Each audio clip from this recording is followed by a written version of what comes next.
যার কাছে আমরা সবসময় আশা করি বিস্ফোরণ, সেই তিনি আজ নীরব কেন? Hi, this is Shubh. Welcome back to react bro. আমরা এর আগের ভিডিওতে এই নিয়ে কথা বলেছি।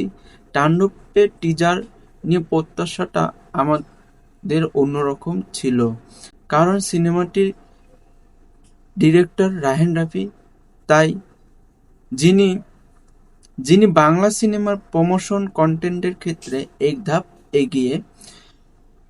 আমরা জানি তিনি সাধারণত সিনেমার 1 থেকে 1.5 মাস আগেই টিজার ট্রেলার ড্রপ করে একটা হাইপ তৈরি করে ফেলেন। তাই স্বাভাবিকভাবে সবাই ধরে নিয়েছিলাম তাণ্ডবের টিজার মের ফার্স্ট উইকেই দেখতে পাবো, কিন্তু পেলাম না। যেহেতু সিনেমা রিলিজের আর 1 মাসও বাকি নেই, তাহলে প্রশ্ন উঠতেই পারে তাণ্ডবের টিজার কোথায়। এখানে স্পষ্ট করে বলা দরকার, আমরা শুধু রায়হান রাফির সিনেমা নিয়ে বলছি না, আমরা কিন্তু সব ডিরেক্টরের সময় এই প্রশ্ন করি। অনন্য মামুন, হিমেল আশরাফ, মেহেদী হাসান হৃদয়, সবাইকে নিয়েই আমরা কথা বলছি এবং প্রশ্নও করেছি। তাই রাফির ক্ষেত্রেও যখন এমন দেরি হচ্ছে, তখন কথা বলাটাই স্বাভাবিক। এটা কারো বিরুদ্ধে নয়, বরং ভালোবাসা থেকে উঠে আসা প্রশ্ন। তাহলে দেরি কারণ কি? এটা বুঝতে গেলে আমাদের একটু পিছনে ফিরে দেখতে হবে। তাণ্ডব টিম শুটিংয়ের জন্য আসলে কতটা সময় পেয়েছে।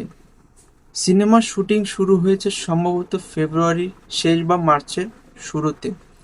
এর মাত্র 2.5 থেকে 3 মাসের মধ্যে সিনেমাটির দুটি লটে শুটিং হয়েছে। অথচ একটা পূর্ণাঙ্গ সিনেমা বানাতে সাধারণত 5 থেকে 6 মাস সময় লাগে। এর আগে আমরা তুফানেও এই ব্যাপারটা দেখেছিলাম। মানে তাণ্ডব টিম খুবই সীমিত সময়ে বিশাল একটা কাজ করছে। তাহলে টিজার দিচ্ছে না কেন?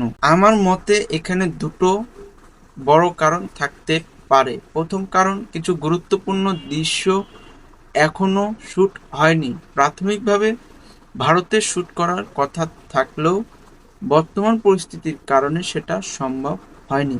শোনা যাচ্ছে বাকি অংশ থাইল্যান্ডে শুট হবে।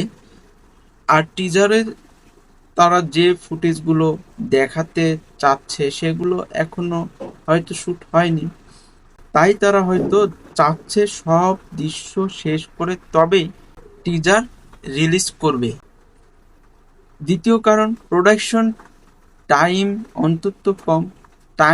তাণ্ডব টিমের হাতে মাত্র 2.5 থেকে 3 মাস সময় ছিল।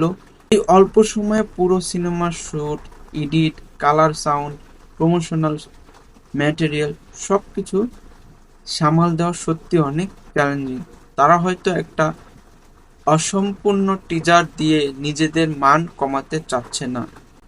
তাই আমি বলবো, এটা নিয়ে প্রশ্ন তোলা যেমন স্বাভাবিক, তেমনি নির্মাতার অবস্থা বোঝার মতো। কারণ তাণ্ডব টিম যদি চায় পুরো দৃশ্য শেষ করে একটা কমপ্লিট ভিশন নিয়ে টিজার দিক, তাহলে আমি সেই সিদ্ধান্তকে শ্রদ্ধা করি। তবে হ্যাঁ, আমরা যারা বাংলা সিনেমা ভালোবাসি, আমরা অপেক্ষায় আছি এবং থাকবো। এই সপ্তাহটাই গেলেই বোঝা যাবে টিজার কখন আসছে, নাকি তাণ্ডব টিম স্পেশাল কিছু ঘোষণা করবেন। দেখা যাক। আপনাদের কি মনে হয় তাণ্ডবের টিজার এখনো না আসার পেছনে কারণ কি? কমেন্ট করে জানান। আর যদি চ্যানেল নতুন হয়ে থাকেন, অবশ্যই চ্যানেলটা সাবস্ক্রাইব করুন। ভিডিওটি দেখার জন্য অসংখ্য ধন্যবাদ। আবার দেখা হবে তাণ্ডবের নতুন কোনো আপডেট নিয়ে। আর হ্যাঁ, তাণ্ডব যখন আসবে সেটা নিশ্চুপ নয়, নিশ্চিতভাবে বিস্ফোরণ ঘটাবে।